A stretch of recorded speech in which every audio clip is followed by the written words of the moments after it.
Aš nebuvau pasiruošęs.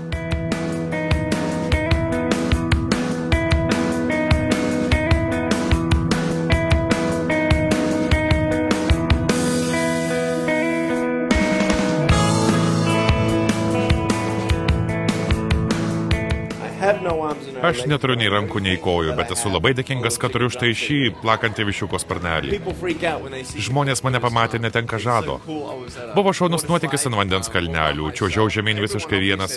Čiuožyklos apačioje viskas buvo kaip įprasta. Ir staiga pasirodo, aš visi praradęs žadą žiūri štai taip. Tuomet ir aš klausimai nužvelgę save tariu, kasgi čia dabar? Kurgi dingo rankos ir kojos? Kartais mąstau, gyvenime aš negalėsiu padaryti to ar ano. Juk nuolat galvoju, kaip būtų gerai, jei būtų taip ar kitaip.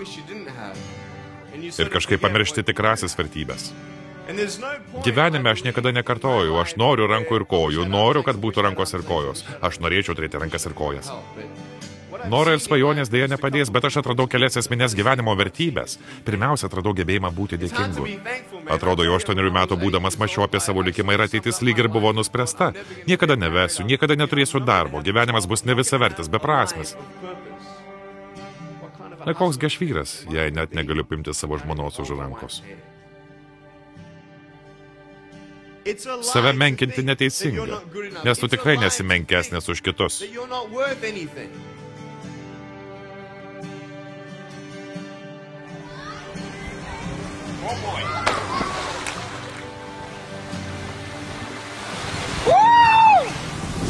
Taip sušalau, kad net rankų nejaučiu.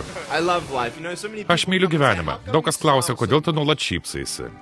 Aš atsakau, o, tai ilga istorija. Visiems žinoma ir įprasta, kad nežinomybė ir neaiškumas gyvenime šypsenos nesukelia, nes neaišku, kuo viskas baigsis, nežinia, kiek tęsis tavo gyvenimo audros.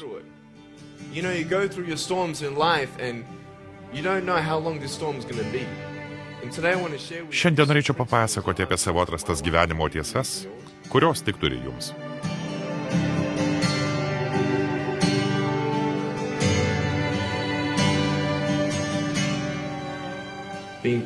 Būsi kantrus, būsi kietas. Žinot, tai sudėtinga. Aš suvokiu, kad neturėdamas rankų negalėsiu laikyti žmonos už rankos. Bet aš žinau, kad atėjus laikui, aš sugebėsiu apglėbti jos širdį. O tam rankų juk nereikia. Neįsivaizduojamai daug merginų kenčia nuo valgymo sutrikimų. Labai daug žmonių pyksta ant gyvenimo dėl kažkokių kvailų buitinių nesutarimų. Pyksta vieni ant kitų.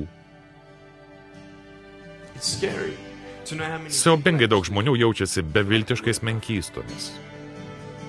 Kiekvienai čia esančiai merginai sakau, tu graži. Tu pati nuostabiausia. Esi nepakartojama. Būtent tokia, kokia esi. O jūs, berniukai, esate tikri vyrai. Šiame filme pasakoju apie savo gyvenimą.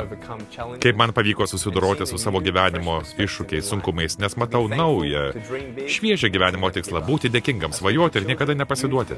Bendraudamas su vaikais, jaunimu ir suaugusiaisiais, pasakoju apie savo išgyventus jausmus, atrastas gyvenimo tiesas, man mestus gyvenimo iššūkius ir apie visą tai, dėl ko nepasidaviau ir kovosiu ateityje. Nėra rankų, nėra kojų, nėra dėl ko pergyventi.